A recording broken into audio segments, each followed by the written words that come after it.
ஆன்மீக அன்பர்கள் அனைவருக்கும் அன்பான வணக்கம். நாம நம்மளோட சேனல்ல ஆன்மீகம் சம்பந்தமான பல வீடியோ பதிவுகள் தாங்க பார்த்துக்கிட்டு இருக்கோம். அந்த வகையில நாம இன்னைக்கு என்ன பதிவு தெரிஞ்சுக்க போறோம் அப்படின்னா, ஜனவரி 29ஆம் தேதி அமாவாசைங்க. அதுக்கு பிறகு எந்த மாதிரியான பலன்கள் எல்லாம் இந்த மிதுன ராசிக்காரங்களுக்கு கிடைக்க போகுதுன்னு தான் பார்க்கலாம். இந்த அமாவாசை நமக்கு ரொம்பவே ஸ்பெஷலா அமைஞ்சிருக்குதுங்க. அதனால அமாவாசை பத்தியும் கொஞ்சம் தெரிஞ்சுக்கலாம். ஸோ வீடியோ ரொம்பவே இன்ட்ரெஸ்டா இருக்க போகுது. ஸ்கிப் பண்ணாம முழுசா பார்த்து பயன்பெறுங்க. இந்த அமாவாசை நமக்கு ஜனவரி 29ஆம் தேதி புதன்கிழமை அமைஞ்சிருக்குதுங்க. இந்த வருஷத்தோட முதல் அமாவாசையும் இது தாங்க. அது மட்டும் இல்லாம இது தை அமாவாசையும் கூட. அதுதாங்க ரொம்ப பெரிய ஸ்பெஷலே. ஆக்சுவலா பார்த்தீங்கன்னா, இந்த அமாவாசை திதி ஜனவரி 28ஆம் தேதி நைட்டு 8 மணி 10 நிமிஷத்துல இருந்து ஆரம்பிக்குதுங்க திதி. அடுத்த நாளான ஜனவரி 29ஆம் தேதி நைட்டு 7 மணி 21 நிமிஷம் வரைக்குமே இந்த அமாவாசை திதியானது நமக்கு அமைஞ்சிருக்குதுங்க. ஸோ இந்த அமாவாசை அன்னைக்கு யாரெல்லாம் கோயிலுக்கு போய் நைட்டு தங்கி சாமி கும்பிட்றீங்களோ அவங்க எல்லாருமே இந்த ஜனவரி 28ஆம் தேதி அன்னைக்கு போய் தங்கலாங்க. ஏன்னா அன்னைக்கு நைட்டு முழுசாவே அமாவாசை திதி தாங்க. தர்ப்பணம் கொடுத்து படையல் போட்டு நினைக்கிறவங்க இல்லைன்னா நார்மலா போய் சாமி கும்பிட்றவங்க இவங்க எல்லாருமே ஜனவரி 29ஆம் தேதி கூட போய் வழிபாடு செய்யலாங்க. ஏன்னா அன்னைக்கு பகல் முழுசாவே அமாவாசை திதி தான். அதனால அவங்கவுங்க சௌகரியத்தை பொறுத்து வழிபாடு செய்யலாங்க. எந்த ஒரு பாதிப்புமே இல்லை. அமாவாசை திதியை மிஸ் பண்ணிட்டேனே அப்படின்னு நினைக்கவும் வேணாம். அடுத்ததாக பார்த்தீங்கன்னா, இந்த அமாவாசையோடு சேர்த்து அன்னைக்கு நமக்கு திருவோண விரதமும் வருதுங்க. அதனால இந்த 2025 வரக்கூடிய இந்த முதல் அமாவாசையே நமக்கு ரொம்பவே ஸ்பெஷலாக தான் அமைஞ்சிருக்குது. அடுத்ததாக பார்த்தீங்கன்னா, இந்த அமாவாசை எவ்வளவு சிறப்பு வாய்ந்ததா இருக்குது அப்படின்னு பார்க்கலாங்க. தை அமாவாசைங்க. இந்த நாளில் முன்னோர்களை நம்ம நினைச்சு அவங்களுக்கு திதி கொடுக்க வேண்டிய முக்கியமான நாள் இது. ஆடி அமாவாசை அன்னைக்கு முன்னோர்களை வரவேற்கிற நாம தை அமாவாசை அன்னைக்கு தாங்க விடை கொடுத்து அனுப்புறோம். இந்த நாளில் நம்ம புண்ணிய தீர்த்த ஸ்தலங்களுக்கு போய் எள் தண்ணீர் இறைத்து அவங்களோட தாகத்தை தீர்க்கலாங்க. அப்படி போக முடியல அப்படிங்கிற பட்சத்தில் மட்டுமே நீங்கள் வீட்டில் எள் தண்ணீர் இறைத்து வழிபாடு செய்யலாம். இப்படி செய்யறது மூலியமா அவங்களுக்கு அவங்க செஞ்ச பாவங்கள் எல்லாமே நீங்கி அவங்களுக்கு முத்தி கிடைக்குங்க. நம்மளோட முன்னோர்கள் காகத்தோட வடிவில தான் நம்ம வீட்டுக்கு வருவதா ஐதீகம். அதனால அன்னைக்கு நம்ம படையலிட்டு வழிபாடு செஞ்சுட்டு அதை காக்காக்கு சாப்பிட வைக்கலாங்க. அதுவுமே அமாவாசை அன்னைக்கு செய்யக்கூடியதுல ஒண்ணுங்க. வருஷத்துல 3 முக்கியமான அமாவாசை வருதுங்க. தை அமாவாசை, ஆடி அமாவாசை, மகாலய அமாவாசை. இந்த 3 அமாவாசை தினத்துல நம்மளோட முன்னோர்களுக்கு தர்ப்பணம் மற்றும் படையல் கொடுக்க வேண்டியது முக்கியமான நாளா சொல்லப்படுதுங்க.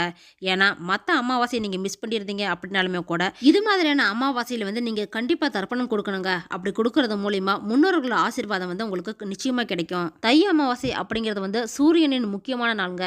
ஏன்னா சூரியன் தை மாசத்துல தான் மகர ராசியில சஞ்சரிக்கிறாரு. அதாவது சனியின் வீடான மகரத்துல அவரது தந்தையான சூரியன் பிரவேசிக்கிறாருங்க. அதனால பாத்தீங்கன்னா சூரியனை பிதிர்காரகன் அப்படின்னும் சந்திரனை மதுர்காரகன் அப்படின்னு நம்மளோட முன்னோர்கள் சொல்லியிருக்கிறாங்க. சூரியனும் சந்திரனும் சனியோட வீட்டில் சஞ்சரிக்கிறதால தான் இந்த தை அமாவாசை கூடுதல் சிறப்பாக பார்க்குறாங்க எல்லாருமே.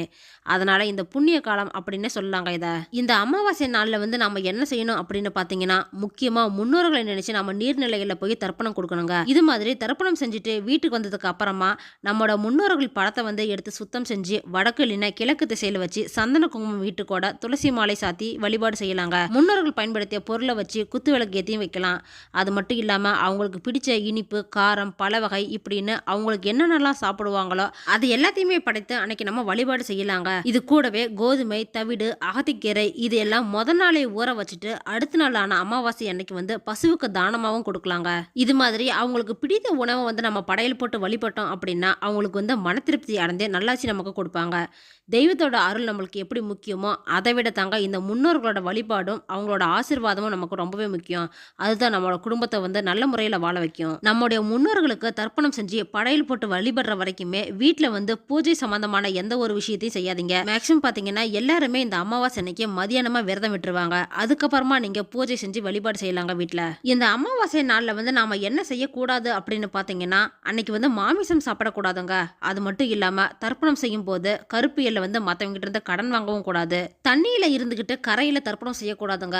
அதே மாதிரி தான் கரையில இருந்துமே தண்ணீர்ல தர்ப்பணம் செய்யக்கூடாது. முழங்கால் அளவுக்காவது தண்ணியில போய் நம்ம இறங்கி அதுக்கப்புறமா தாங்க தர்ப்பணம் செய்யணும். அதுவும் இது கிழக்கு முகமா பார்த்து தான் செய்யணும். இந்த அமாவாசை அன்னைக்கு திருநெல்வேலியில இருக்கக்கூடிய நெல்லையப்பர் கோவில்ல ஆண்டுதோறும் தை அமாவாசை அன்னைக்கு லட்ச தீபம் ஏத்துறாங்க.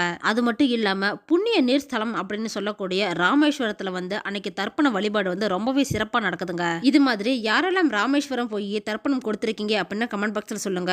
கூடவே சிவபெருமான பிடிச்சவங்க எல்லாரும் ஒரு லைக்கும் பண்ணிடுங்க. இவ்வளவு சிறப்புகள் வாய்ந்த இந்த அமாவாசைக்கு பிறகு மிதுன ராசிக்காரங்களுக்கு எப்படிப்பட்ட பலனெல்லாம் அமைய போகுதுன்னு தொடர்ந்து பார்க்கலாங்க. மிதுன ராசிக்கு அதிபதியா இருக்கக்கூடிய புதன் பகவான் வந்து 7ஆம் இடத்துல போய் அமர்ந்து உங்க ராசியை வந்து பார்க்கறது சிறப்புங்க. அதாவது ராசி அதிபதி ராசியை பார்க்கக்கூடிய இந்த மாதம் வந்து நீங்க நினைத்தது எல்லாமே நடக்குங்க. என்ன நினைக்கிறீங்களோ அது எல்லாமே நீங்க செஞ்சு முடிக்கிற அளவுக்கு சூழ்நிலை வந்து உருவாகிற வாய்ப்பு இருக்குது. தடைகள் எதுவுமே இருக்காதுங்க.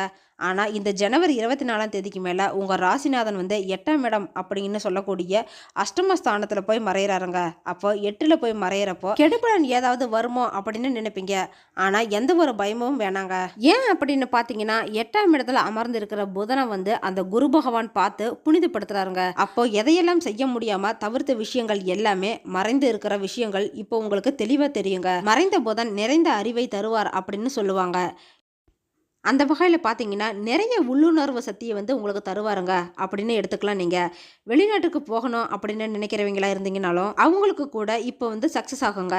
ஏன்னா 8ஆம் இடத்துல மறையிறதுனால தான் அப்போ உங்கள் ஊரை விட்டுட்டு நீங்கள் வெளியில் போகக்கூடிய வாய்ப்பு சந்தர்ப்பம் எல்லாமே தேடி வரும். ஸோ இது மாதிரியான எண்ணம் வந்து யாருக்கெல்லாம் இருக்கோ அவங்களுக்கு வந்து சக்ஸஸ் அப்படிங்கிறது கண்டிப்பாக கிடைக்குங்க. அதாவது முயற்சி ஸ்தானத்தோட அதிபதியோடு சேர்ந்து 8ஆம் இடத்துல மறைந்து போகிறாரு. அப்போ என்னன்னா மறைந்திருந்த சில விஷயங்கள் வந்து உங்களுக்கு கிடைக்குங்க. ஒரு பணமாக இருந்தாலும் சரி, வராத பணமாக இருந்தாலுமே சரி, அது எல்லாமே உங்கள் கைக்கு கிடைக்கும். அப்போ நீங்கள் என்ன செய்யணும் அப்படின்னு பார்த்தீங்கன்னா இந்த டைமில் வந்து எதையுமே நெகட்டிவாக திங்க் பண்ணாமல் எல்லாமே பாசிட்டிவாக திங்க் பண்ணுங்க. ஏன்னா 8ஆம் இடம் அப்படிங்கிறது வந்து ஒரு வழி இல்லைங்களா?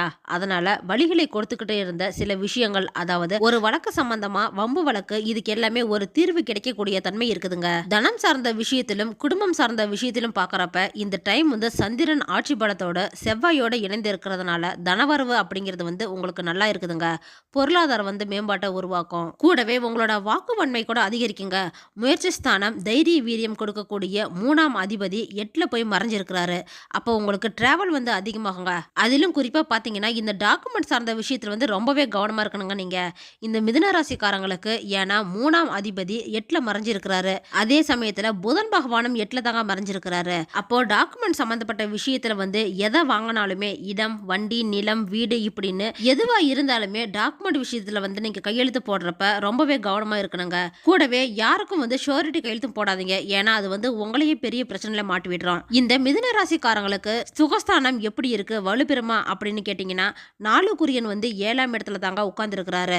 குருவின் பார்வையில இருக்கு. அப்போ நிச்சயமா உங்களுக்கு பாதிப்பு ஒன்றும் வராதுங்க. அடுத்தது இந்த மிதுன ராசிக்காரங்களுக்கு ஹெல்த் சம்பந்தமா பாத்தீங்கன்னா எந்த ஒரு பாதிப்பும் இல்லைங்க. ஏற்கனவே இருக்கக்கூடிய பிரச்சனைக்கு கூட இப்போ வந்து தீர்வு கிடைக்க போகுது. அதே சமயத்தில் பார்த்தீங்கன்னா உங்களோட அம்மாவோட விஷயத்திலையும் பிரச்சனைக்கான தீர்வு வந்து கிடைக்க போகுதுங்க. அவங்களோட உடல் சம்பந்தப்பட்ட நிலையில கூட முன்னேற்றம் தாங்க இருக்குது. அம்மா சம்பந்தப்பட்ட விஷயத்துல வந்து எந்த ஒரு விஷயமா இருந்தாலுமே அதுல நல்லது தாங்க நடக்க போகுது. படிக்கக்கூடிய ஸ்டூடெண்ட்டுக்கு அப்படின்னு பார்த்தீங்கன்னா படிக்க முடியாத நிலை எல்லாமே மாறி இப்போ வந்து மேல் படிப்பு படிக்க போறீங்க. எக்ஸ்ட்ரா ஏதாவது படிக்க நினைக்கிறீங்க அப்படின்னா இந்த டைம் வந்து உங்களுக்கு சக்சஸ் கிடைக்குங்க. ரொம்ப நாளா நினைச்சுக்கிட்டு இருந்த படிப்பு சார்ந்த விஷயங்கள் எல்லாமே உங்களுக்கு சாதகமாக தாங்க இருக்க போகுது. குழந்தைகள் விஷயம் அப்படின்னு பார்த்தீங்கன்னா 5 வந்து 9ஆம் இடத்துக்கு போய் உட்கார்ந்துருக்கிறாருங்க. அப்போ 9ஆம் இடத்துல அமர்வது நல்லதா அப்படின்னு பார்த்தீங்கன்னா நல்ல அமைப்பு தாங்க. அதாவது பூர்வ புண்ணிய ஸ்தானாதிபதியாக இருக்கக்கூடிய சுக்கிர பகவான் வந்து பாக்கியஸ்தானத்துக்கு போய் அமர்ந்து பாக்கியஸ்தானத்தின் அதிபதி ஆட்சி பலத்தோட இருக்கக்கூடிய நிலையில தாங்க குழந்தைகளின் ஆசைகள் எல்லாமே நிறைவேறும். சுக்கிரன் 9ஆம் இடத்துல இருந்து 10ஆம் இடத்துக்கு போறதுனால ஜனவரி 28ஆம் தேதி 5 10ஆம் இடத்துல போய் அமர்ந்து உச்சம் பெறதோட வலிமையா இருக்கக்கூடிய நிலையில தாங்க பிள்ளைகள் வந்து வெளிநாட்டுக்கு போகக்கூடிய வாய்ப்புகள் சூழ்நிலை எல்லாமே உண்டாகும். இது கூடவே எந்த ஒரு கலைகள் சம்பந்தப்பட்ட விஷயமே நல்லா தாங்க இருக்கும். உதாரணமா பாத்தீங்கன்னா சினிமா, மீடியா இது மாதிரியான விஷயத்துல சக்சஸ் கிடைக்குங்க. வேலை இல்லாத மிதுன ராசிக்காரங்களுக்கு கூட நிச்சயமா வேலை கிடைக்கக்கூடிய அமைப்பு வந்து இருக்குதுங்க. நீங்க ஏற்கனவே வேலைக்கு ட்ரை பண்ணிட்டு இருக்கிறீங்க, இல்லைன்னா அப்ளை பண்ணி வச்சிருக்கீங்க அப்படின்னா அது எல்லாமே இப்ப கிடைக்கக்கூடிய சூழ்நிலை இருக்குது. உங்களோட முயற்சி தன்மையால வெற்றி கிடைக்கக்கூடிய டைம் தாங்க இது. இது கூடவே ஏற்றுமதி இறக்குமதி சம்பந்தப்பட்ட துறையில இருக்கிறவங்களுக்கு சாதிக்கக்கூடிய அமைப்பு வந்து இருக்குதுங்க.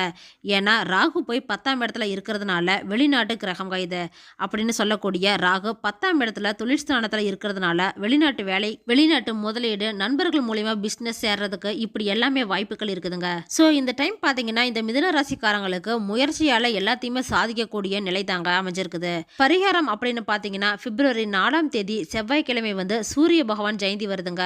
சோ யாருக்கெல்லாம் தன்னம்பிக்கை இல்லாம இருக்கிறீங்களோ, புகழ் கௌரவம் தேடுறவங்களோ, தந்தை தொழில் சார்ந்த விஷயத்துல பிரச்சனை இருக்கிறவங்க அப்படின்னும் கூடவே சூரிய திசை சூரிய புத்தி யாருக்கெல்லாம் இருக்கோ அவங்க எல்லாருமே இந்த சூரிய ஜெயந்தி அன்னைக்கு வந்து நவகிரகத்தில் இருக்கக்கூடிய சூரிய பகவானை வணங்குங்க.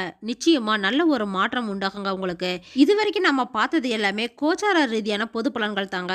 ஓகே ஃப்ரெண்ட்ஸ், இந்த வீடியோ பதிவு உங்களுக்கு பயனுள்ளதாக இருக்கும் அப்படின்னு நினைக்கிறேன். அடுத்தடுத்து நம்ம சேனலில் ஆன்மீகம் சம்பந்தமான பல வீடியோ பதிவுகள் தாங்க வரப்போகுது. ஸோ நம்ம சேனலை நீங்கள் இப்போ தான் ஃபஸ்ட் டைம் பார்க்குறீங்க அப்படின்னா சப்ஸ்கிரைப் பண்ணி வச்சுக்கோங்க. கூடவே பெல் ஐக்கனையும் கிளிக் பண்ணி வச்சுக்கோங்க. அப்போ தான் நாங்கள் போடுற வீடியோ பதிவு உங்களுக்கு உடனே கிடைக்கும்.